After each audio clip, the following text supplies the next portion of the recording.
Welcome to the Casting Across Fly Fishing Podcast. I'm Matthew of castingacross.com, where I explore the quarry and culture of fly fishing.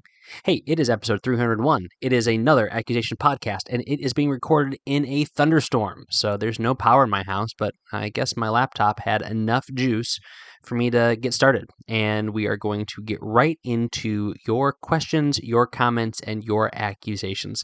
A lot of fun, almost on the edge of feisty stuff today, but I'm going to address an interesting question that was posed to me by the Green family. That's how they signed. He or she or they signed this email, and this is what it says. Have you considered the ethical implications of using a canoe to access fishing spots that are otherwise unreachable by foot, and how this may impact the natural habitat and wildlife in those areas?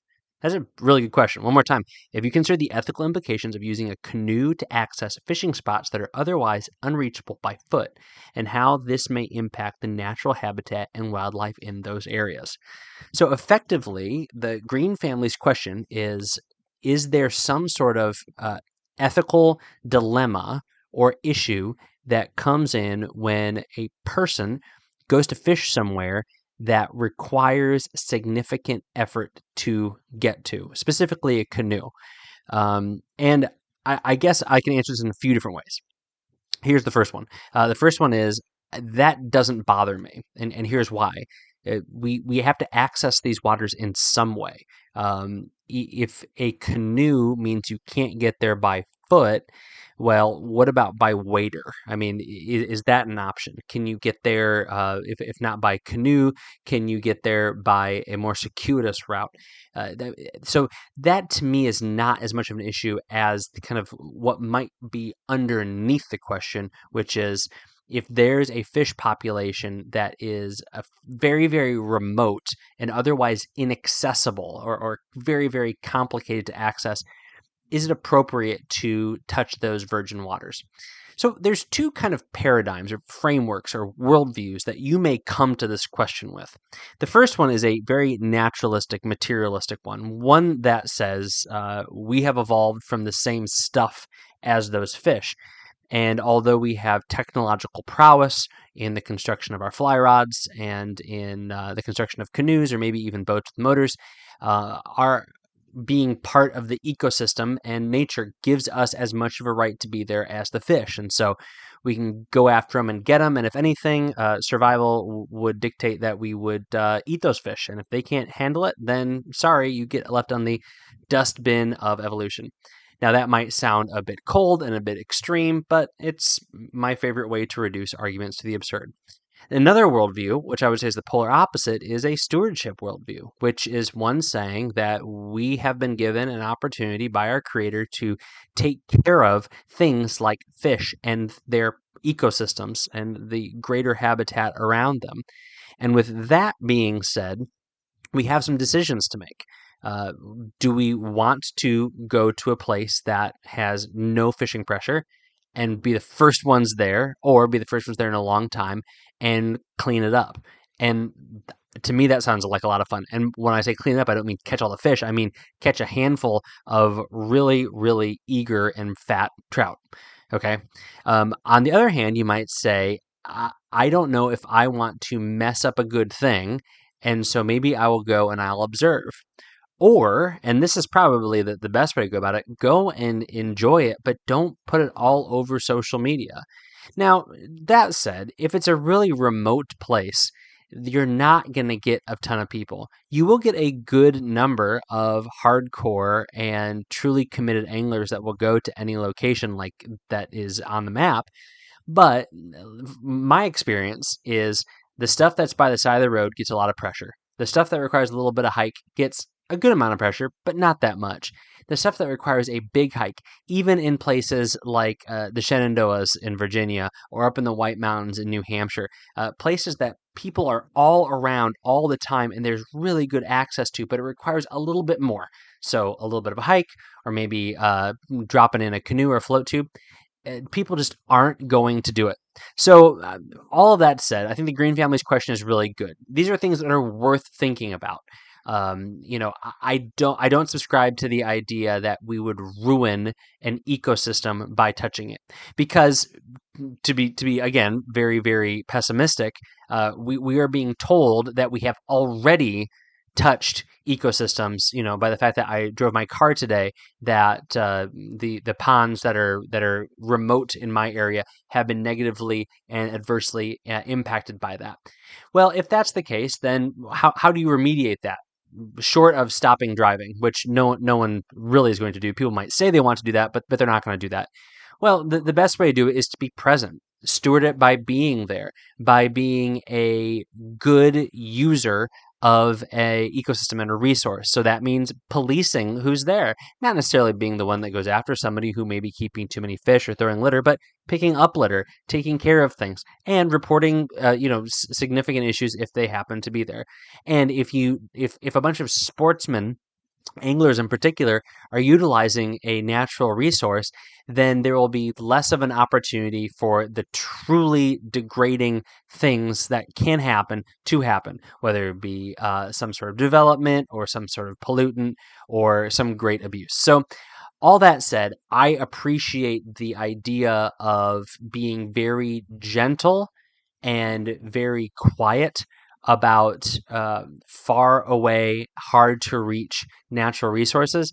But I think that we ought to enjoy them, and we ought to get out there and not feel bad about putting our canoe in that water, not feel bad about casting a line, catching a couple fish, even eating a couple of fish. Because, if this is truly a remote pond that is getting very little, if any, pressure, it would probably do well, given the fact that there's not a ton of natural predators because we've taken them out, for you to eat a couple of big fat brook trout. So those are my thoughts. You may have a differing opinion, but that's what I think. So that's why you're listening to the podcast, right? So, as I said earlier in the podcast, I received a lot of feedback about my tenkara episode, which was episode 298. Some of them were from folks in the industry who are big tenkara fans and who write about tenkara, who sell tenkara stuff, and they said they appreciated me talking about it from kind of a neutral position, kind of tenkara agnostic, where I'm not advocating you definitely do it, and I'm not saying you definitely don't do it. But Ralph wrote this, and I think it's a great comment, and it's worth, if you are on that poo-pooing side, it's worth you hearing. Ralph says, "Thanks for sharing your views of using tenkara. I would add to the unique advantages it is to use for disabled anglers or for anglers suffering from any joint injuries." He goes on to talk about this. He actually says, "In the future, you might want to investigate how some enthusiasts have expanded its use for larger species, including carp, salmon, bonefish. For example, Karen Miller of Zen Tenkara." And actually, I sat in on a presentation a few years ago at a fly fishing show that Karen Miller did, where she talked about using tenkara for bigger trout and then bigger salmonids, and then for saltwater species. And it was interesting. I can't say it pushed me to want to do it, but it was certainly interesting. I mean, it's kind of almost like the people, the IFGA folks that use the ultralight tippets to try to catch species, and it's just a challenge for challenge sake. But if that's your thing, then by all means, go for it. And so it was really cool listening to Karen Miller of Zen Tenkara talk about that. So it's kind of cool that Ralph brought that up. But getting back to Ralph's original point, this is the thing. There was a product a few years ago that came out, and what it was effectively a mounting system for a rod and reel that would go on your chest. And it allowed the reel to detach from the rod and to be attached to your chest, like on dead center, like where you'd put a GoPro or a chest pack or something like that. And the guy who designed it for injured vets. But then, of course, I mean, that's a relatively small market within a very, very small niche hobby. And what did he then do? He said, well, if you're somebody who wants to truly experience a fly rod without a reel on it, you could try it. If you're somebody who, just wants a lighter experience, then you should try it. If you want both of your hands, you can dock everything on your chest, and then you have this as an option. This guy who created a product to help injured vets, people with an amputation or a complete disability in one of their arms, was shredded by the online meme geniuses who thought that what he was doing was trying to just create a better mousetrap and replace the way we've been fly fishing for hundreds of years. How asinine and how stupid. Not digging a little bit deeper and saying, you know what, this is a fantastic way for somebody who is missing an arm because of combat to be able to still cast and then dock their rod and then reel. And you're going to make fun of that because somebody came up with this. It's just ridiculous. You don't hear me get fired up about stuff very much, but this is an example of, like I said a few weeks ago, about judging unnecessarily and policing something that has no need to be policed.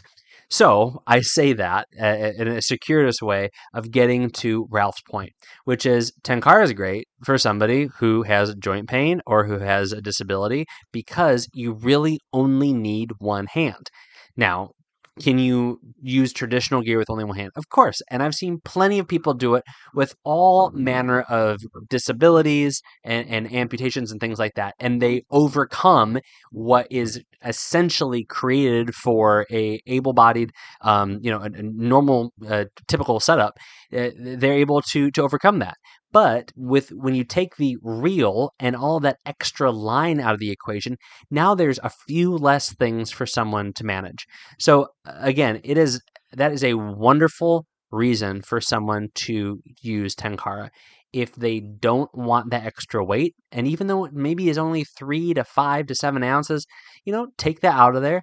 And then also, if they, to truly cast 25, 30 feet well with traditional gear, you are going to want to manipulate that line with your line hand as you cast. And if you can't do that, then tenkara is a great alternative. So Ralph, that's a very, very good point, and I would second that. I didn't bring it up, but I would say that is something that should be considered if you do have a mobility issue, if you do have a disability, if you, for whatever reason, just don't want to have to mess with a fly reel. And this is a way to continue to fly fish.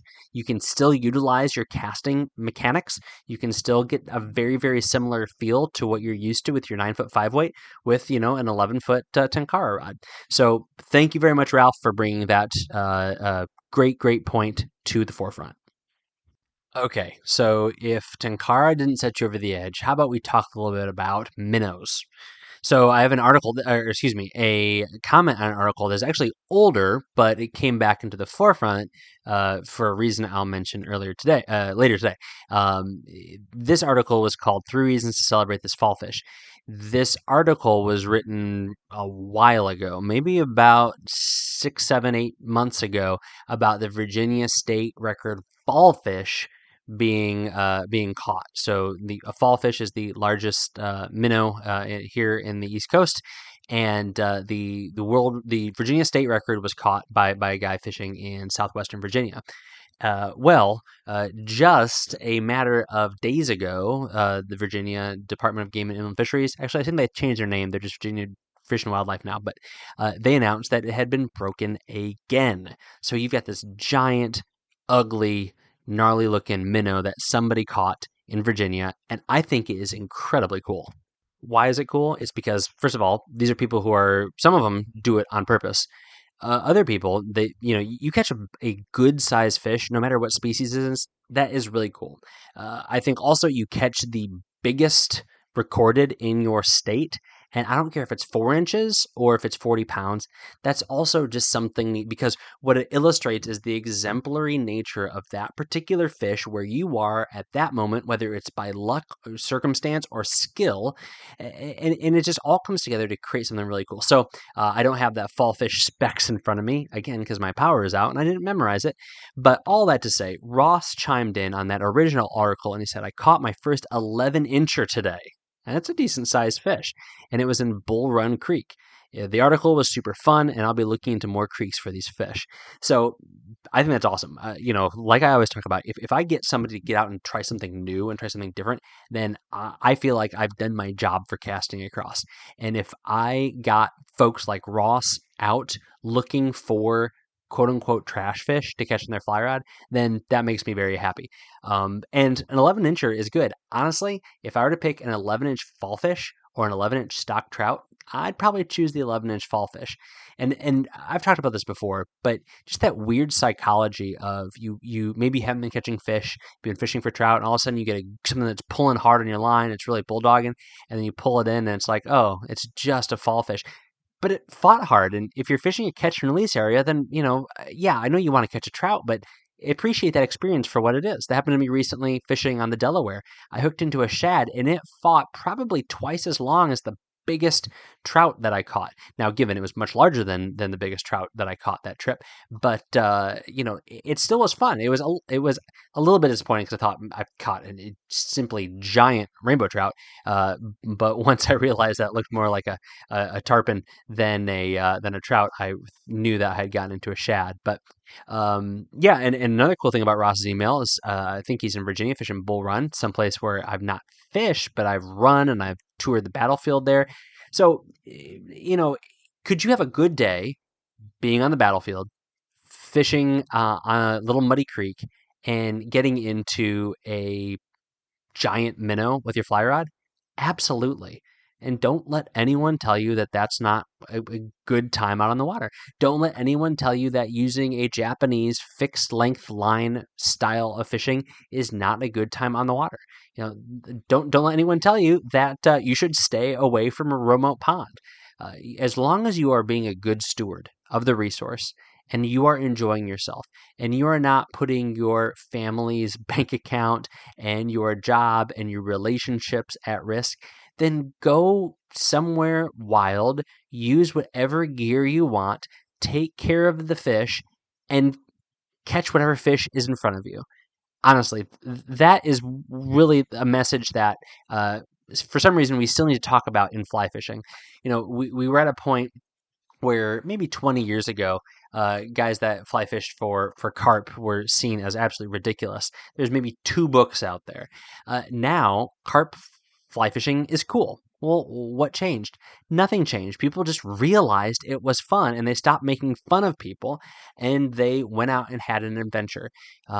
I think that, whether it be tenkara or whether it be fishing for, I don't think you could put fall fish in microfishing, and I've not done that on purpose, but perhaps that would deserve a podcast in the future is explaining what that is. But going after fall fish, just go after it, have fun. I just talked to a friend of mine who said that he was fishing in a local spot and he was raking in the trash fish. And my initial response was not gross. My initial response is, I wish I was there raking in the trash fish, fall fish and pickerel and things like that, because it's a good time. It's a great way to be outside. My kids absolutely love it. So anyway, all that to say, we'll wrap it up. Don't need to push it to 20 minutes just to continue to make the point over and over again. But these were great emails, great comments. I have so many more that I could dive into. As usual, let me know your questions, your comments, your accusations. Matthew at castingacross.com.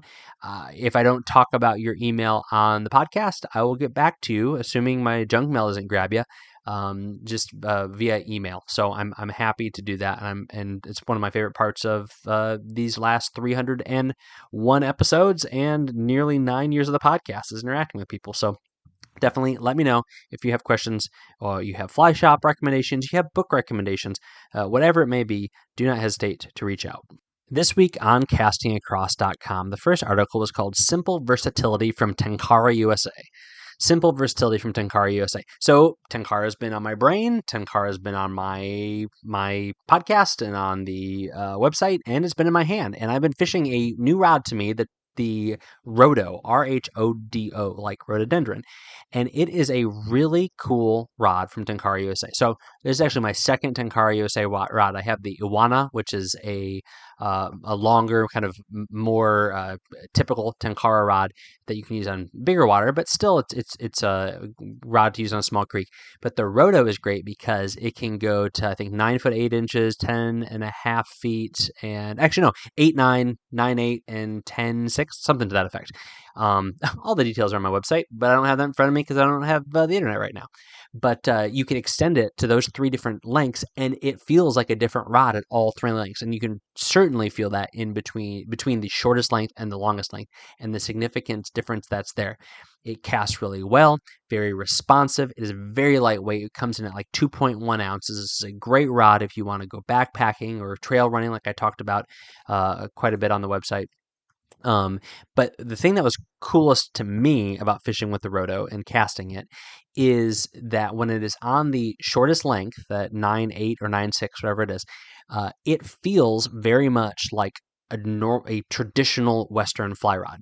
It doesn't have a super slow action, and I think part of that has to do with the fact that you have, in this telescoping style of rod, those 2 bottom pieces that would be extended if you were going to extend it to the 2 longer lengths are collapsed down into the butt section. So that butt is a lot more rigid than I have felt in other tenkara rods that I've cast. Now, again, I am not the expert for the hundreds of traditional Western style fly rods I've cast. I've only cast maybe 4 or 5 tenkara rods and fished with 2. But all that to say, I really enjoyed fishing with it. It is a great option if you at all are interested in using it on really, really small creeks, or just want something to play around with, and maybe even just have a couple options because of the telescoping nature. So simple versatility from Tenkara USA, and the links for that is over on the podcast, the website, castingacross.com. The other article that came out this week on Wednesday was called Casting Across Greatest Hits. So because I hit 300 podcast episodes last week, I figured, hey, what are the 3 that have received the most downloads? Now, this is a little bit skewed to more recent episodes, and the reason why is, well, there's 2 reasons why. One, it's gotten more popular as it's gone along, primarily thanks to you, the listener. But then also I switched my hosting platform at about episode like 150, so about halfway through. So a lot of those early episodes, data did not get migrated over. I'd have to do it manually, and I didn't feel like doing that. But the 3 episodes that got featured on this page over at castingacross.com, even this post at castingacross.com, were all really good, kind of right in the heart of casting across as far as content. Some have to do with gear, some have to do with technique, and some have to do with approach, particularly approaching education. So those are 3 episodes that are worth listening to if you have not heard them, or if you have, listen to them again and pass them on to somebody else. Again, that is how this podcast grows. This week's recommendation on the podcast is a pair of shoes. Why am I recommending shoes on a fly fishing podcast? Well, I am recommending the Keen Zionic shoes. I have the mids. They come in lows. So mids it's not really a high top, but it does offer them more ankle support. But they are not your typical Keens. So I love Keen. I love their toe box. I love their ankle support. Just a really, really good product from a good company. But the Zionic is built different, and it's built to be very, very lightweight, so it's built for speed, not running speed, although I do trail running in these when the terrain is really, really rocky. But this is the kind of shoe that you could wear to quickly get to a fishing location in the backcountry and then stash, or if you don't mind hopping from rock to rock, it is so lightweight yet also supportive that you are not going to have a tired foot at the end of the day. You're not going to have tired ankles at the end of the day. I've really been impressed with it. I've used it for a number of kinds of hikes, including just even earlier today alongside a river up in New Hampshire. And this is the kind of shoe that I want to have for when I do kind of fast moving out to a remote creek, or even some trail running to a remote creek, because not only is it really lightweight, but it's very grippy, and it has the right kind of frame and support for me. And particularly if I have on a backpack that is maybe a little bit wobbly because it has a big water bladder and a fly rod in it, it's a really, really good shoe. So it has entered into my rotation probably 3 or 4 months ago. I already put quite a few miles on it, and I think it is worth checking out. I have it in the really, really ugly bright blue color because it was cheaper, but you can get it in some much more subtle designs as well. So I'll put a link to the Keen's Ionic over at Keen's website, and you can check that out over at this podcast's show notes on castingacross.com. Thanks for listening to the Casting Across Fly Fishing Podcast. Please subscribe in your favorite podcast app and then rate the podcast in Spotify and in iTunes. Then head over to castingacross.com for 3 posts a week on the people, places, and things that go into the pursuit of fish.